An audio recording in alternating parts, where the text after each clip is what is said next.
आपले गावाकडचे पोरं किती करामती हे तर तुम्हाला माहितीच आहे, पण यावेळेस पोरांना एक श्रीरामांचे गाणे वाजवले, ते पण दुसऱ्या राज्यात म्हणजे उटी मध्ये. हा करील का नाच परत.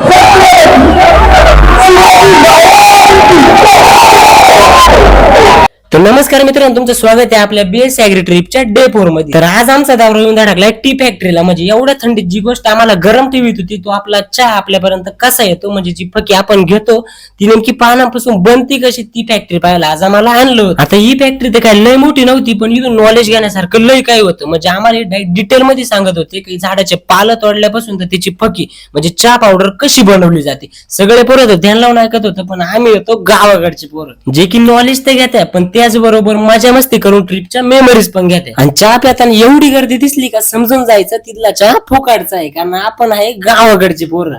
आता जेवढा कडकीतला व्ह्यू होता ना, तेवढीच कडकीतली थंडी होती. थंडी बी आम्हाला म्हणायला लागली होती नाद करा, पण मा कुठं. आणि तेवढ्याच थंडीपासून बचाव म्हणजे पोरं गरम करण्यासाठी ड्रायव्हरनं दिले काय गाणे लावून.